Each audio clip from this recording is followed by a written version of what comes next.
Om Shri Sai Ram.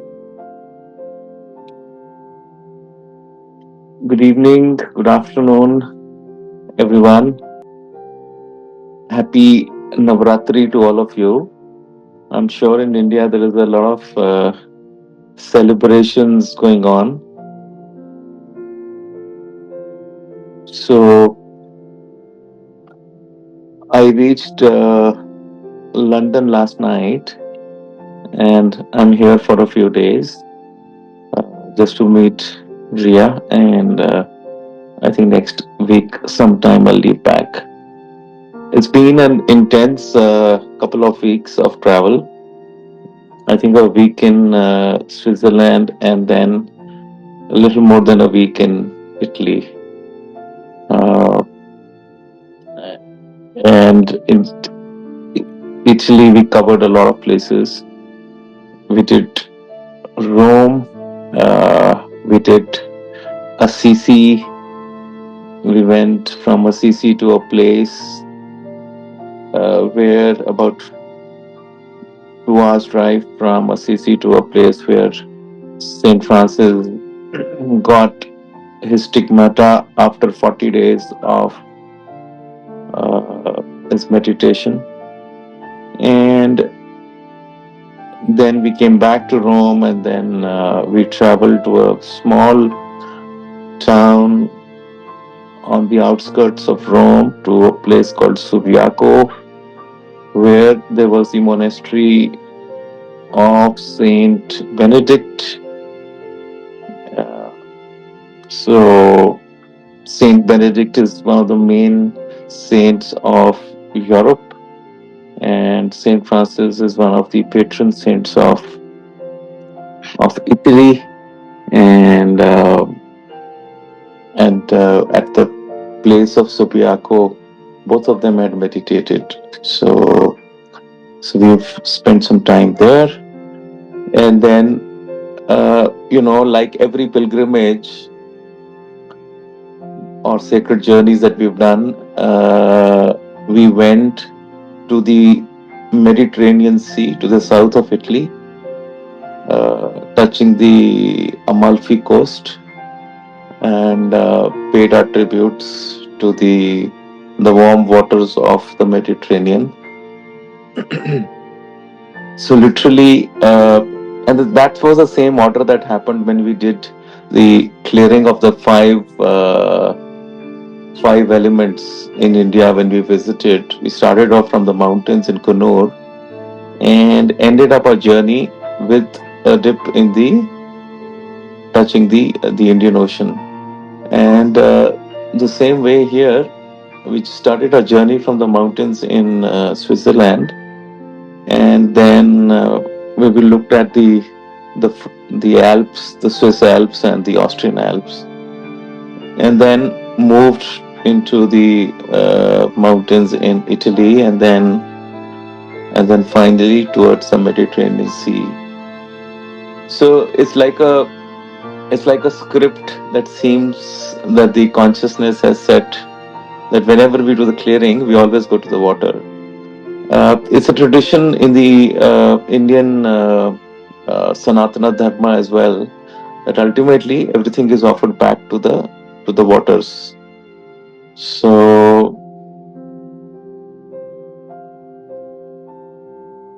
and now I think everybody is reflecting upon the journey, because when we are on a journey, a lot of things are happening, and we are always constantly on the move, and many things happen simultaneously, and we do not get much time to pause and reflect. So I guess this is at least what I am feeling, and I'm pretty certain that whoever was involved, either physically traveling or many of you were energetically involved, you must be taking out time to reflect, pause and reflect, because this pause time, this time of manana, this time of reflection and contemplation is where all growth takes place.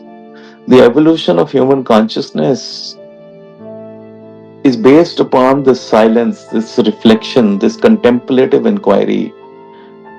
And when we travel, we just don't travel. Few people may be able to travel, but it's a collective travel that happens. Many of us are actually traveling together energetically. So when we are such a close family, then we are a family. We call ourselves a family of love, and love knows no separation. Love just carries everyone along. Sometimes challenges come when we start operating from the mind, because love resides in our heart and love flows from the heart. But when the mind kicks in, it somehow starts to make us feel isolated and separated. And we feel that as if we are being left behind. And then we start withdrawing into our own shell. But that's whenever something like this occurs, then we should know that it's a mind that, starts to create its own web of illusion, and it creates separation where none exists, and it pushes into a corner, and we find difficult to come out of such a corner. But at such times, it's actually advised that we should just hold the hands of those who are around us, uh, and those hands are always available in plenty to support us. So, in this journey uh, of working with this the energy of pure love, as we call it the blue light, uh, this energy is very much required on our planet to clean the planet, to cleanse the planet, and to re-energize the planet. And it is the most powerful energy, because it comes from the source. It comes from the supreme motherhood, fatherhood, whatever you want to call it. It comes from the beingness of existence. Because in existence, there is no masculine or feminine. It's only when we take a body, or we all of us right now, we might have masculine or feminine bodies, but at many times we've had different bodies as well. So it's just a way of identification, that the and it's a way of understanding the creative forces that we have created, the forms of male and female, of gods and goddesses. But behind all the forms and all the bodies lies that same one consciousness. And this consciousness is the only thing which is permanent, which does not change. When we were traveling, we were experiencing many things, but those experiences are also transitory, because they came and they went. Some of us who were able to internalize it, some of us were able to record them. But if you look back, I don't think we can even recall all the things that happened.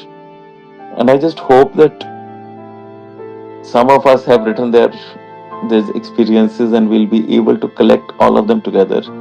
Because that after some time, like now, if I were to look back after a period of 2 weeks, it seems like a blur. It seems like so much happened. And the only feeling I am having right now is that I am physically exhausted and tired. And all that I feel like doing is curling up and just recuperating from whatever transpired.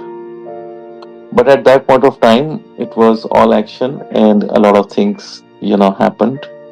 But those things that happen are temporary. Like in life, we progress through events, things happen around us, things happen to us personally and physically as well. But we know that that is a phenomena which occurs in the transient world, and it will always happen. Things will keep happening. But we do not pay much importance to them while we deal with them as we must to the best of our ability.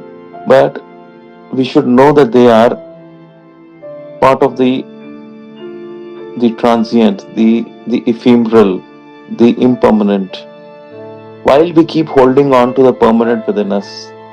And it is this permanent that made us do what we did during our travels. It is this permanent that manifests itself using us as a instrument or physical mediums. That's all that we are. And all other things are our perception. Because as I keep saying, that as we perceive, so we receive. So what's constantly changing around us is our perception. And but if we hold on to the pure consciousness or the pure love, then we see things as they are without calling them anything, without trying to make sense out of it. I think I was telling Vanita yesterday at the airport when we were sitting at Naples airport, and I was telling her, I said, don't try to make sense out of your teacher. Don't try to make sense out of these things, because making sense means applying a mind and then applying some story to it, and then, trying to get caught in it. Just know that consciousness flows, and that nothing can stop it. So, as I've been sharing in the past as well, that the good news is that the world as we see it, as we are experiencing it, is in the safest possible hands of God.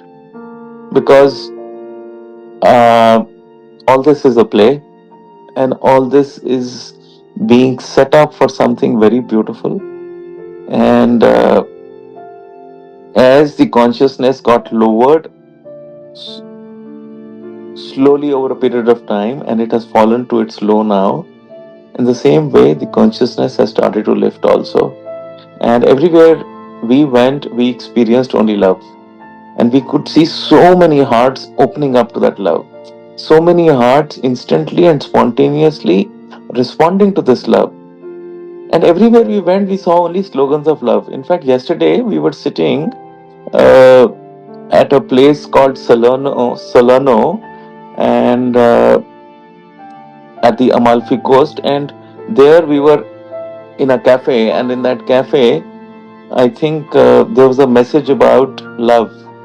It said that something like that all you need is love, or it's all about love, something like that. And then I was saying that, and I saw a lot of happy faces there in that cafe. And then I sat in my flight. I took British Airways, and they were serving these salty corn crisps, and it was a blue packet, and it said "Love Corns." I was surprised that even a British Airways is serving savories, crispy savories, calling it the love corns. So this word love is beginning to resonate everywhere, and it is going to start becoming all encompassing, and it's going to start bringing in the shift that we all have been holding on to. And that this energetic work and our knowledge work of understanding and experiencing the truth of ourselves are not two different aspects of it. It's the same thing. Because only when we experience the truth of ourselves, that we are that love that we seek, we are that God that we seek, we are that one consciousness, one reality that we seek, that we have been yearning for ever since we took human birth. It's just now it's coming in our awareness at this point of time, but that's been our truth always. The only difference has been that we weren't aware of that reality. Now we are beginning to become aware of it, and therefore we are seeking it more intensely now. And once we start experiencing it, we start experiencing its power as well. And then we understand the responsibility we carry as the bearers of this truth, as the people who are aware of this truth. And therefore, responsibly, we are doing what we need to do. And I think we spoke about this as a group when we were at the Vatican and we were in front of the St. Peter's Basilica.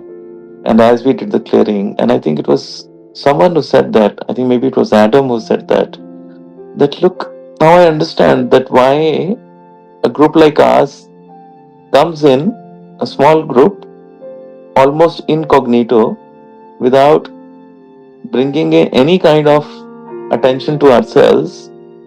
Uh, we've done a work which is of great importance to humanity without any advertisement, without seeking any credit, without looking for anything, because this is how work is done. This is what is selflessness. This is when you step out of your own comfort zones and start being present and available for what your other brothers and sisters in this world need. Whether they are aware that they are our brothers sisters or not, but we certainly are aware that we are one with everyone. And that brings in the sense of responsibility. And that makes you do what you need to do.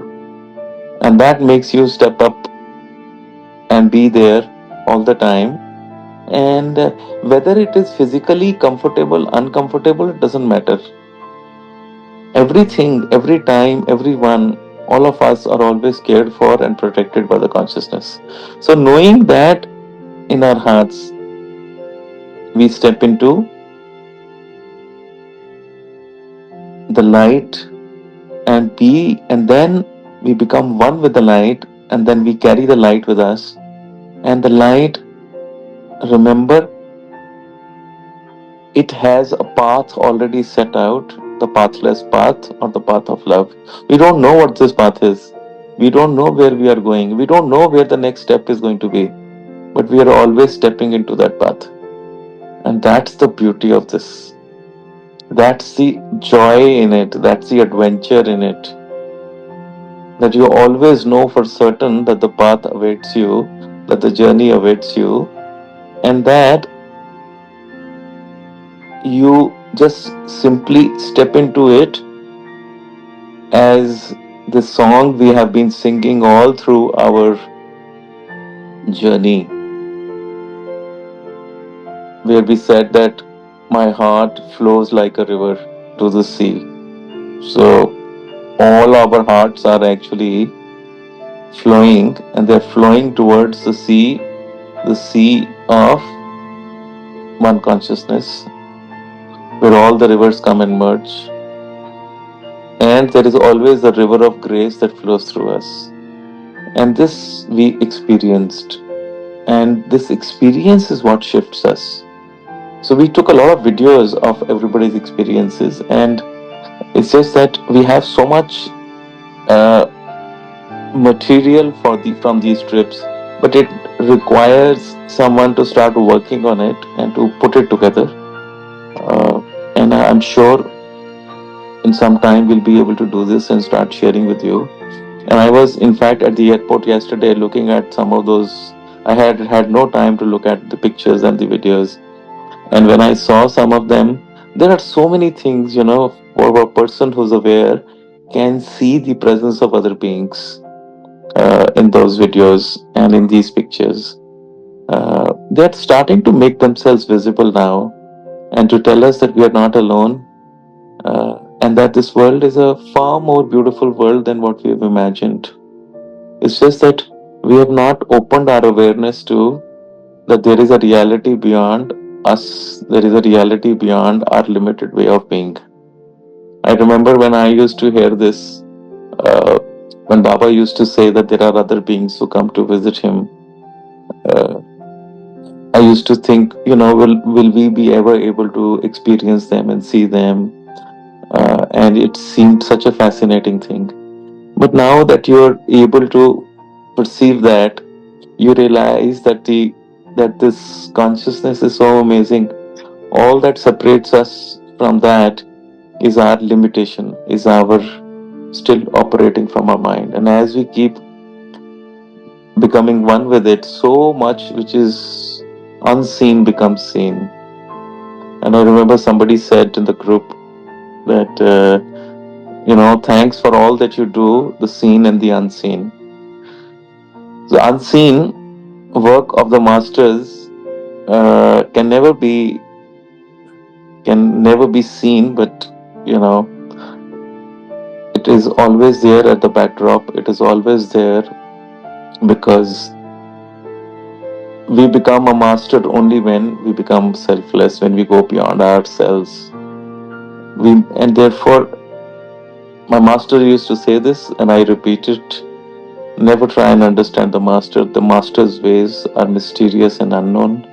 They will keep doing things because they operate from a completely different standpoint, where they move beyond the me and mine, and they are not looking for any particular thing in return. And what motivates them is very difficult to understand. Why they do what they do is almost impossible to figure out. But they still keep doing because they have clarity, the clarity that comes from being one with consciousness. So that's the journey which it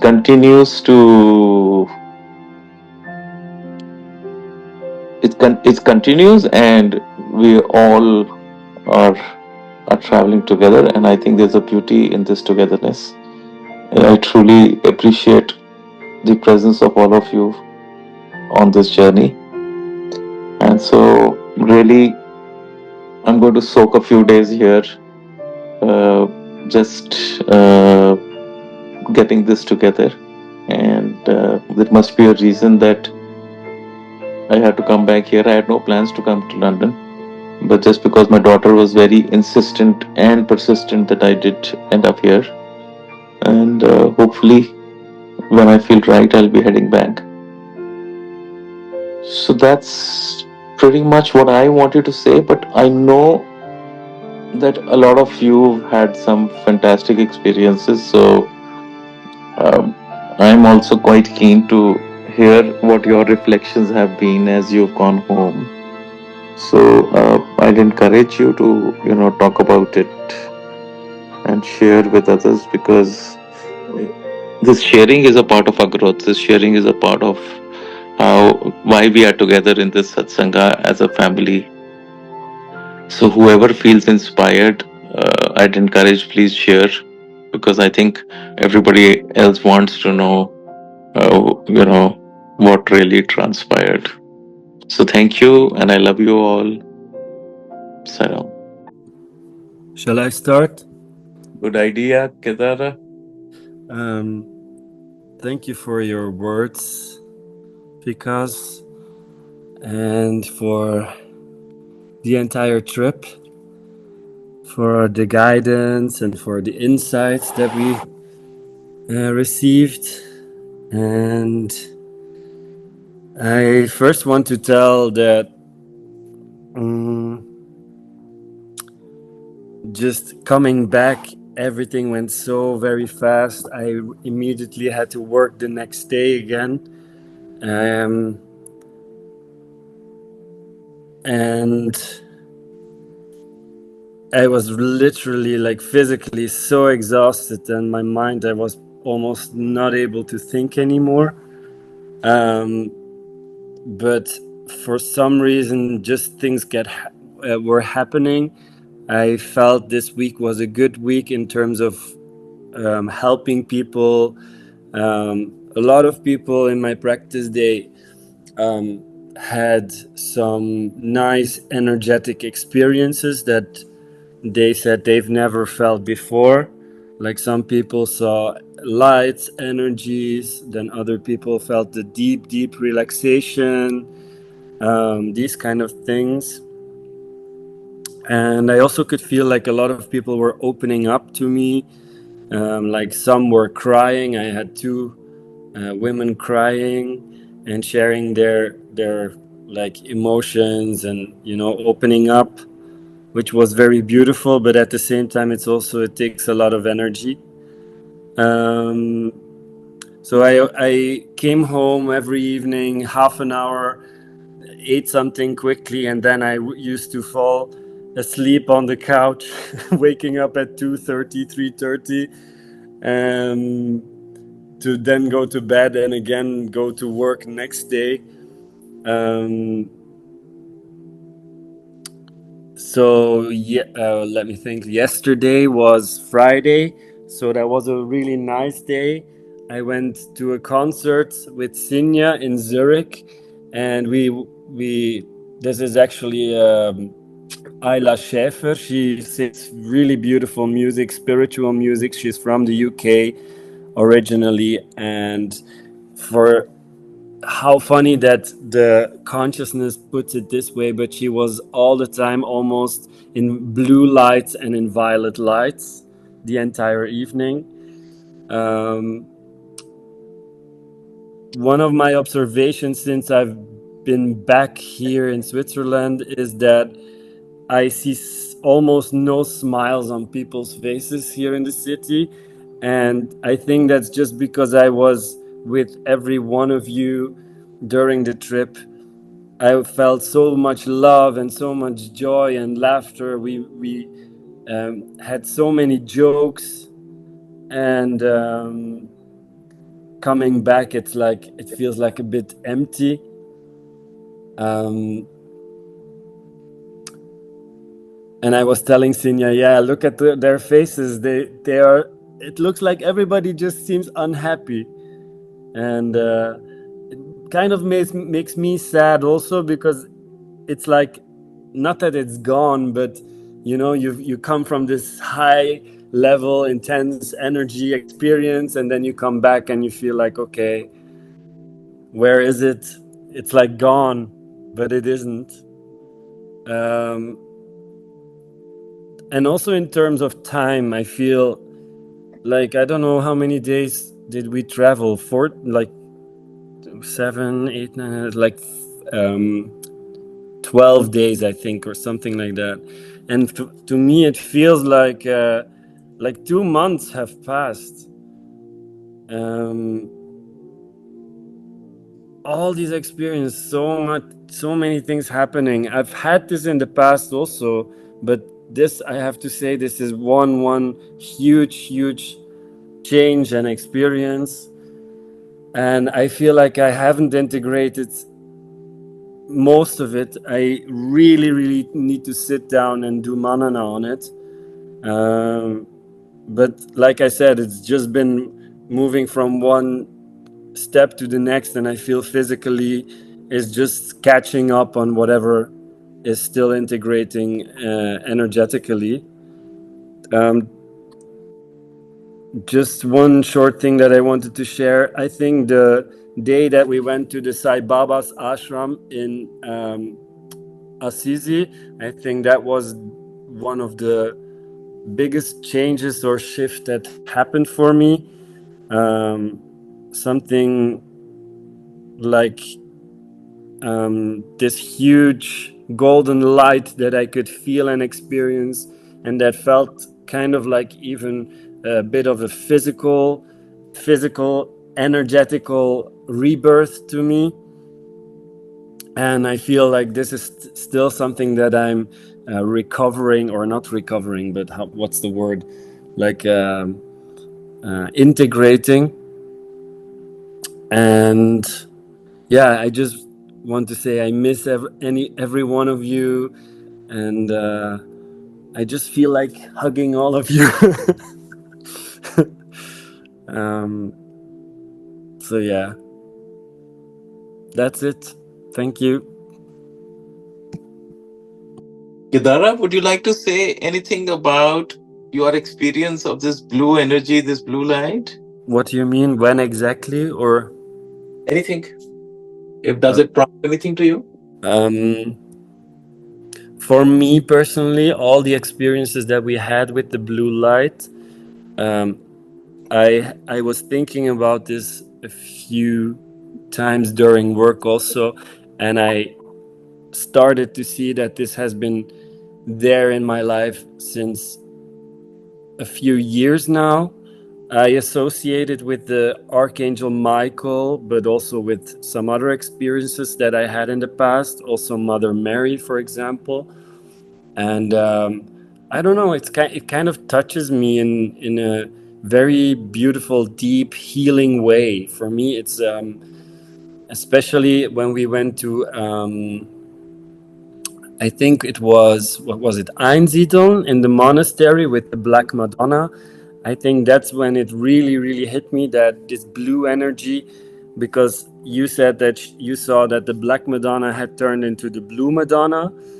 And what I experienced in that moment when we were sitting there in front of the Black Madonna, which turned into the Blue Madonna, was especially that she said, like, just offer all your sorrows and whatever you want to me. Like, not just the sorrow and the pain that you have, but also, like, you can also give me your love, your laughter, your joy, so everything.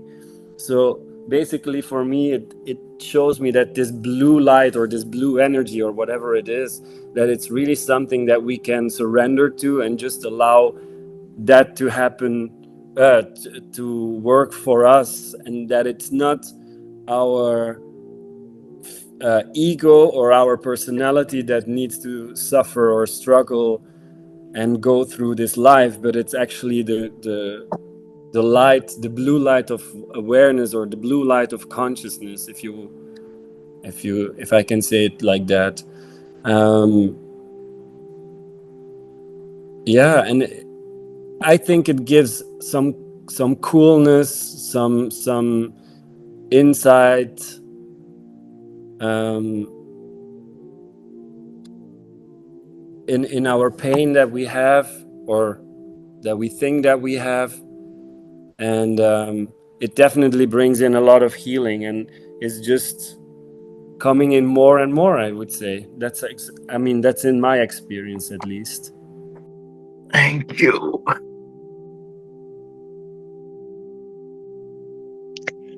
There's so much. I wouldn't be able to, and I just landed yesterday evening, so I've not had too much time to do manana and to reflect. Although out walking this morning, I was sharing my experiences with Amit, so I have had that opportunity, which is amazing. And so when you asked how it is, I'm still carrying that energy and that love, and so I don't feel apart from anyone.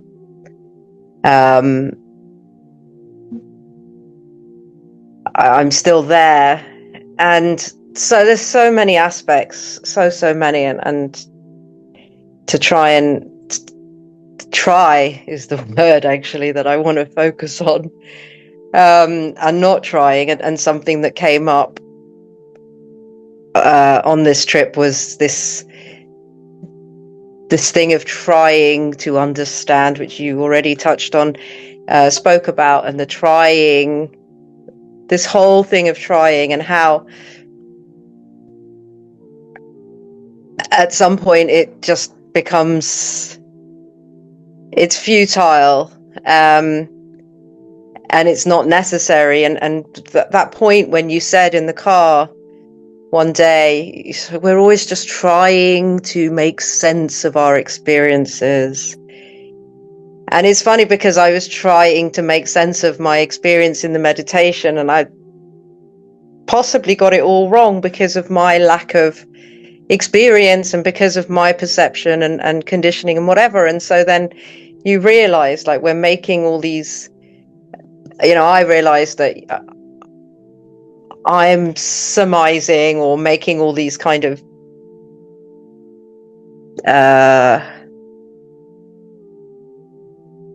oh gosh, words fail me. I'm quite tired. Trying to explain things and realizing that actually you can't, and that's not what it is. And actually just being in it is all there is. And while we were walking back today and I was relaying some of my experiences, and then, Amit would bring his kind of knowledge or his understanding, and that it just clicked. I was like, but we're doing it again. We're using the mind to make sense or to give our perception on it. And why can't we just be with whatever it was that came up and let that land? And we were listening to Janvi at the time, and Krishna song, and I said, and I felt at that moment, because the mind just evaporated in that moment, and I felt fully in the heart, and I just thought, oh gosh, I feel closer to the understanding of what Krishna really means. And it was such a profound moment, an understanding of just letting all of it go and not trying to make sense of anything, whether we're trying to make sense of our meditation and trying to make sense of whatever experience we're having in life.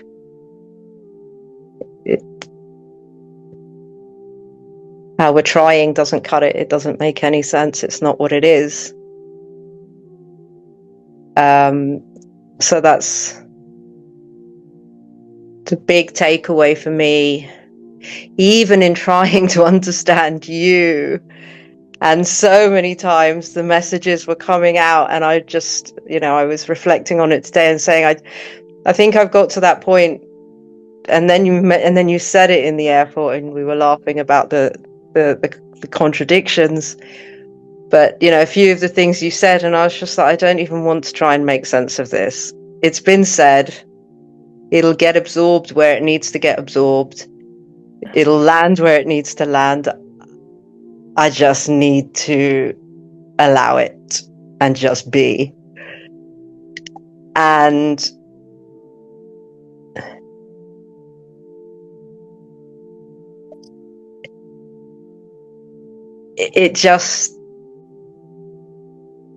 I don't even think I have any words for it.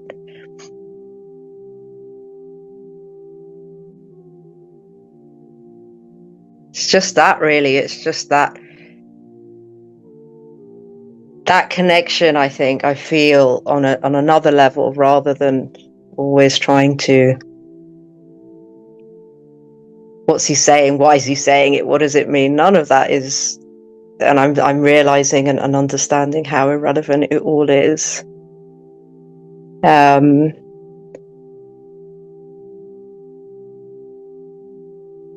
So many things. I mean, Kedara said it already, but just the group. I've never experienced such selflessness, I at one point I compared it to just being in the womb, just feeling so held and so held, so protected, so cared for. Absolute selfless love coming from every single person.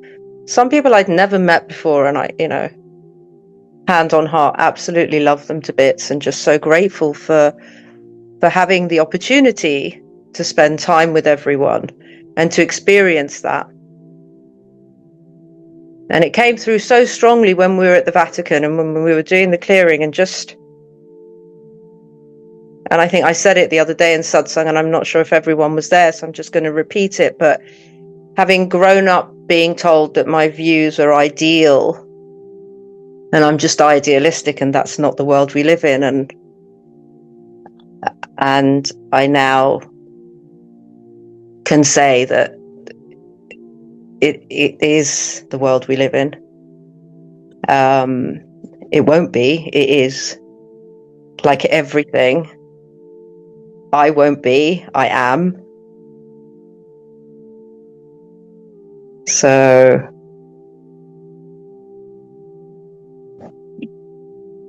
yeah.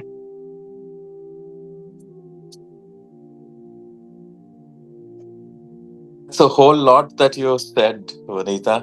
And I'm so happy that you said this. And I just hope that you're able to hold on to this. Uh, all this effort that we have been making. I think it was the last session or the time before that. I forget now because so much has happened, and we've had a few sessions. And I think it's a good point to bring in Santuran to this, because I think it was he who said, he quoted Baba very beautifully that day, where he said, that the being is lost in becoming. And what is this becoming? This becoming is this effort. That becoming is trying to analyze everything through the mind, and trying to make sense of everything. And that happens because we receive everything through the filters of the mind. Remember, again, as we perceive is so we receive. So, and I keep seeing you, all of you, vis-a-vis just the relationship you have with me, and which means that the same thing must be happening with you, with all the other things in the world. Uh, you're always trying to. I see that the way you see me, that also keeps evolving. Somebody sees me as a friend, somebody sees me as a brother, somebody sees me as a teacher, somebody sees me as whatever, and and it's all, as you shift from within, you start seeing me differently, because it's a state of your own evolution. And if you are feeling distanced, you start changing your view around it. Remember one thing, that consciousness is attributeless. Yeah. Vanita, the Nirvana Shatkam that you sang so beautifully, it's not just a song. It's the highest truth spoken very beautifully in 6 verses.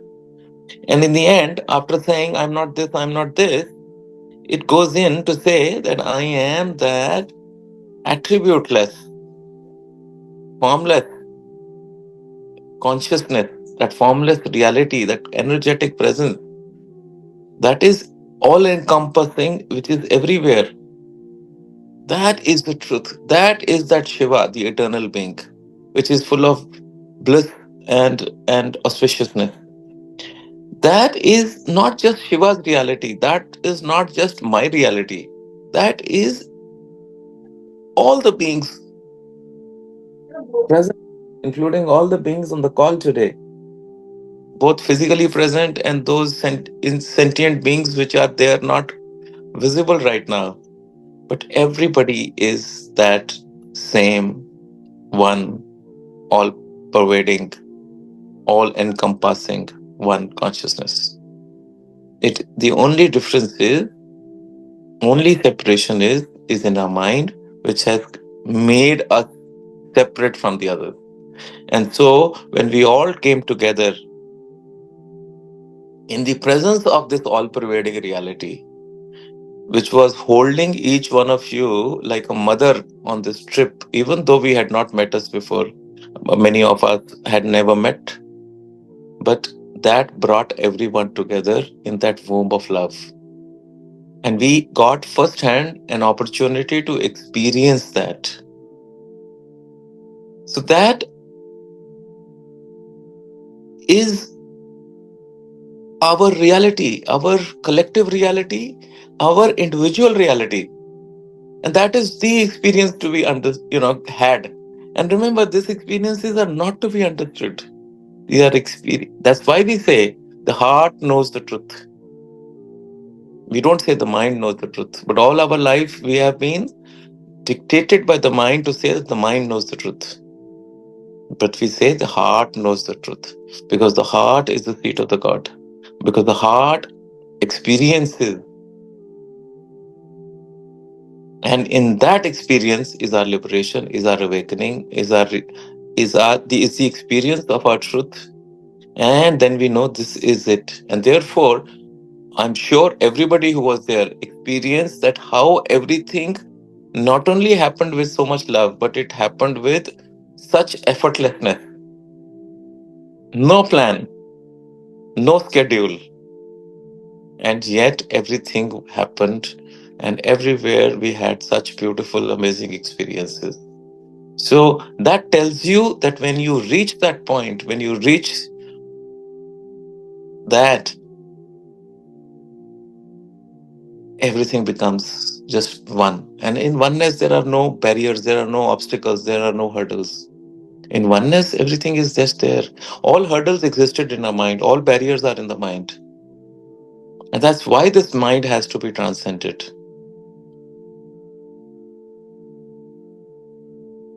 And that's the experience that we have to uh, hold on to.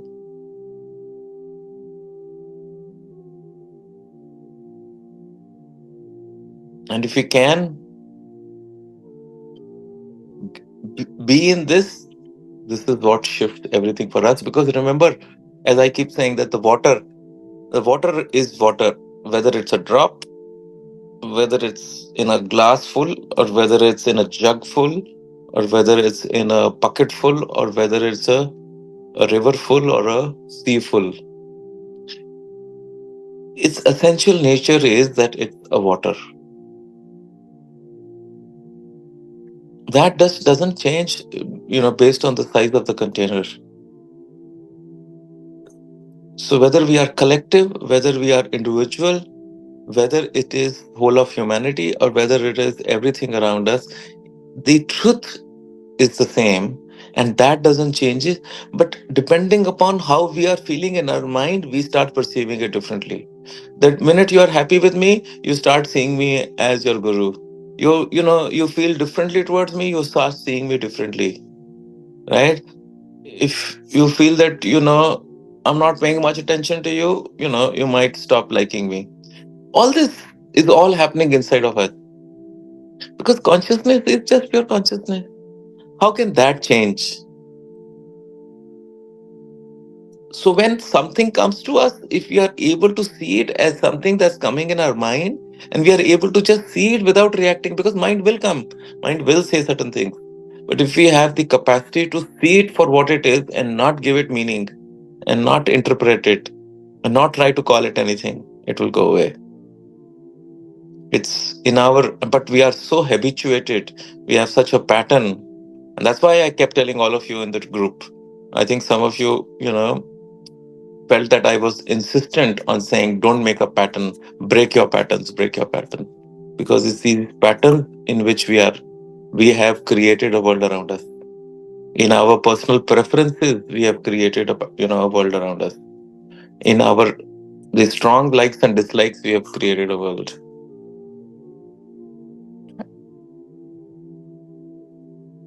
So this whole idea that this world is created, that this is not good for you, this is good for you, this is not this, it's all a myth. I'm not saying it because I love sugar, but I deeply mean that this world, if this world is worthwhile, to live, it's because of love and sugar. Be damned all that what the people have conspiracy theories against it. It's just what we make out of things. If you can live your life, go back again to that. Remember, we've talked about being a newborn baby. I have my granddaughter who's now just turned yesterday 5 months old, and I look at her. I look at her smiles, and I look at how she is gurgling away during the day, and I was just thinking, if we can be just giggling and having this expression of joy and wonder on our face, that itself, I think, can shift us. Just the innocence of a child, and have that smile of a baby who is just looking at something. I don't know what the child is looking at, but is just enjoying. Yeah, just that smile, that innocence, that aha, that twinkle in the eye. I think that's nirvana. If we can just keep smiling at nothingness, because what it can do in our body is what, you know, all the dopamine through all the things that we consume cannot bring in, as just that small smile and that curiosity and that wonder and that gratitude can bring to us in our lives. Life is, the mind was the challenge that we had to overcome, how to use and tame this mind and use it for us and not obstruct our experience. So let your mind not obstruct your experience. Don't let your mind call your experience something. Let your mind also learn to enjoy the experience and say, wow, that was something. And let's not lose all our life in trying to become who we truly are. Thank you, Guruji, with all my heart. Is it flowing like a river or not?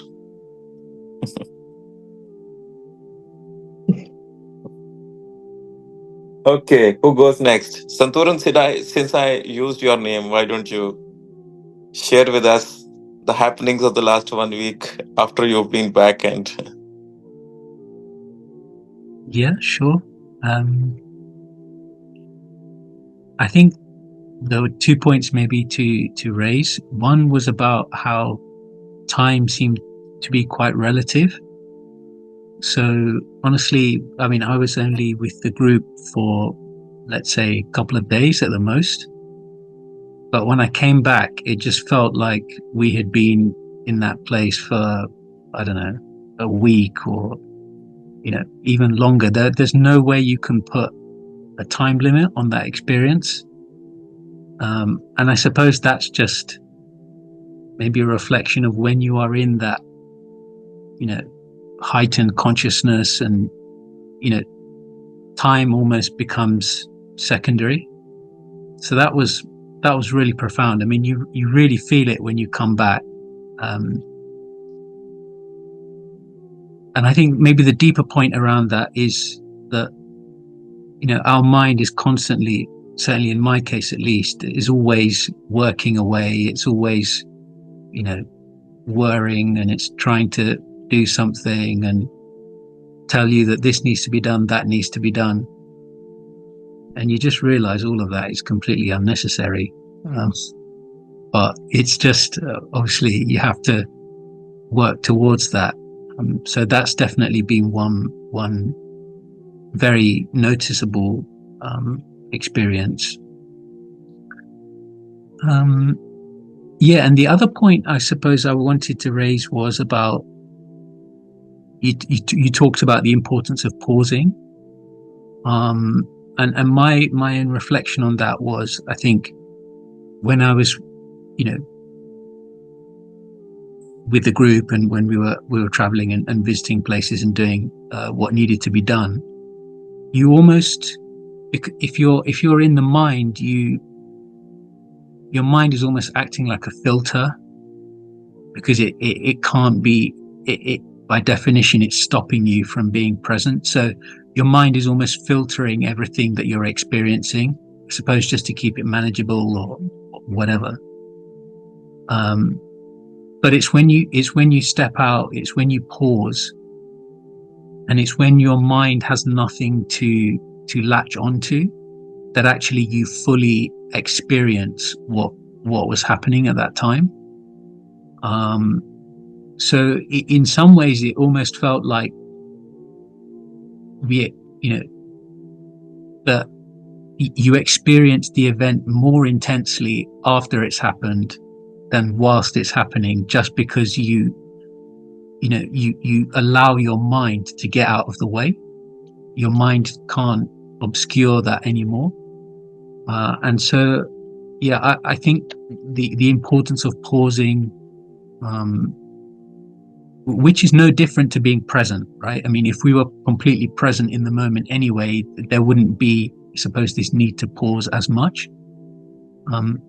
But the importance of pausing, I think, is definitely something I appreciate more now, because it's just a way of allowing yourself to be completely present and therefore, integrate whatever it is that's been experienced. So yeah, those were the points that I thought would be worth sharing. Thank you. Thank you. Uh, you know, both you and Vanita have touched this word, and I would just like to say something on that. Both of you have said that we should allow things to happen. And this is a word which is, I think, should be written in capitals and golden letters. Because the mind is always trying to make things happen, or is trying to make sense of things. And, it's always trying, effort. Whereas we've heard masters like Shirdi Sai Baba and others, all the wise people actually have said the same thing in different ways, right? They just have a way with words. And he used to say, Shraddha and Saburi, have devotion and have patience. So, what does that mean? It's really means be devoted to the understanding that there is one consciousness, or to God, or to the master, whatever you want to call it, and be patient. And in that patience, the silence comes in and the stillness comes in, and you allow things to come through. But the mind is restless by nature. It's like a raging sea, it's like a storm. And all the time we are listening to the dictates of this. And therefore the ensuing challenges and experiences in life. So if we can allow things to happen, and we have the uh, I had read many years back when I started on my spiritual journey. There was a very small book that I had read. It was uh, must be about 20-25 years back. Uh, it was not more than 100 pages. Uh, I think that book was called Siddhartha. Uh, I think it was written by Herman Hesse. And that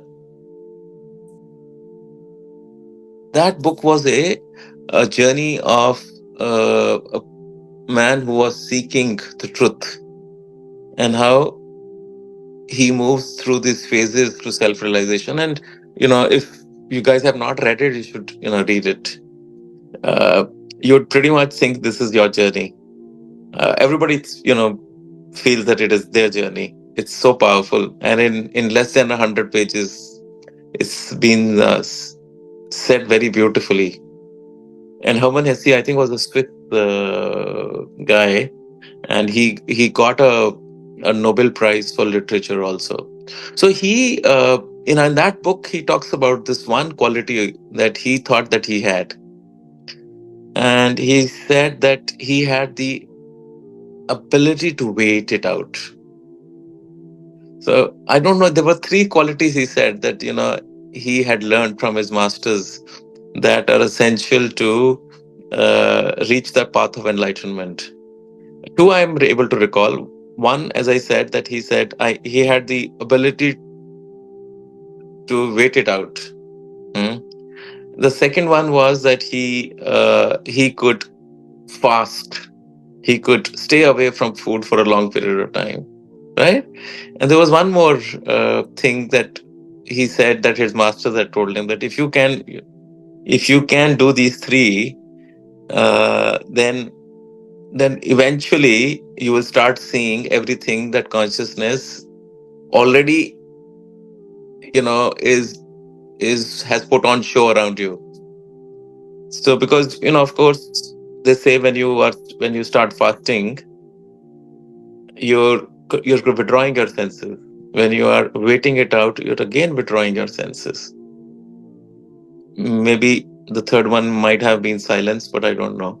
When you become silent, you're able to see the unseen, and that the whole truth lies in the unseen. But we've given so much importance to the seen, and there comes a time when the unseen also becomes visible. So it's all there. So when we say we are ascending, we are awakening, what's happening to us? We are the same set of people. We are living in the same world, but some things that we were not able to perceive now suddenly become available to us. That's all. So that means it's not that which we are now able to perceive has come to us out of the blue. It was always there. It's just that we couldn't tap into it. We couldn't perceive it. So there is nothing new about this. It's just that we are able to now see the unseen or perceive the unperceived.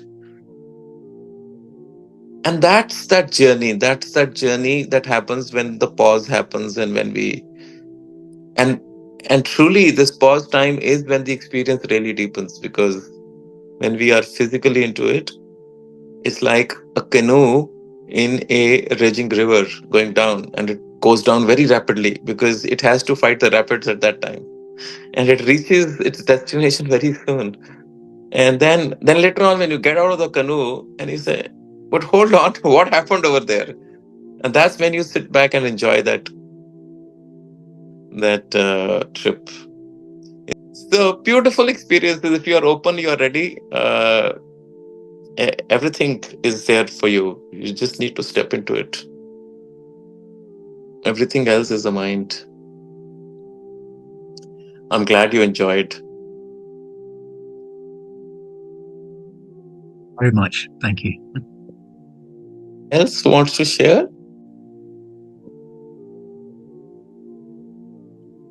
All right. Anyone else would like to say something? Kundavi? Last night, I had a feeling that you were going to start taking rest because my body went into deep rest. And I was like, "Oh, it's finished." Mhm. And today, even though I was really busy, I've been wanting to sleep a lot. I think I was I'm still very much tuned into you because all of you are traveling and going to different sites. So on these days, I'm extra tuned into you because I know you will call or the group will be doing some work which I have to assist. So I'm anyway tuned in with you, but I'm extra tuned. And I somehow had a feeling you're not coming back to India. And I messaged in the morning, Guruji, where are you? And he said, I'm in London. And since, yeah. So, and then since then, I've been feeling that I need to rest, and I can understand now that when I look at you and we are in a rest state, why I'm feeling like this. That's what. So, throughout this journey, as I said, I was very connected with this group, and they've been calling me every time they are doing this work of clearing the sites, clearing the energies, and I've been having really wonderful experiences. As the energy gets cleared, I get cleared, and things move so beautifully in my life. And I'm traveling energetically with them, literally. And whenever some site energy gets cleared, I see things opening up for me in my life. I'm meeting people, things are falling in place, a lot of opportunities are opening up for me.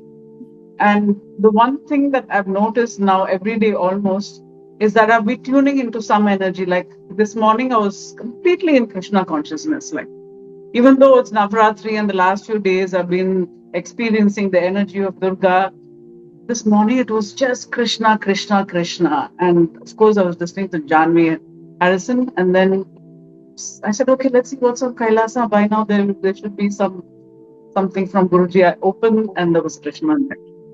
So,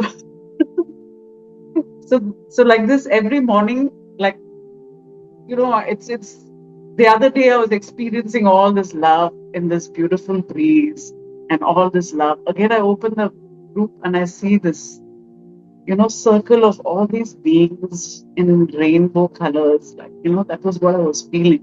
So every morning, like it's just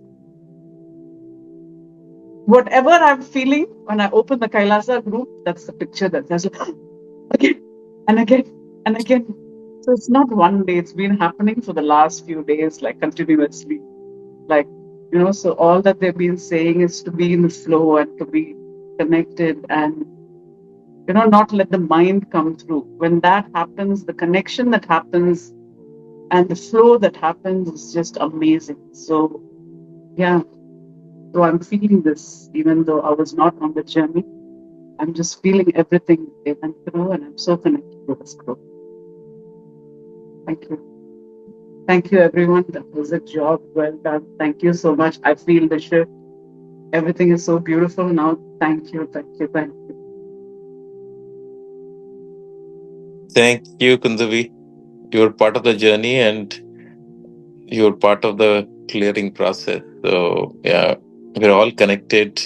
It just shows what we were saying, that we all, whether we may physically travel or not, but we are part of this shift and we are all energetically connected. And that is really our truth.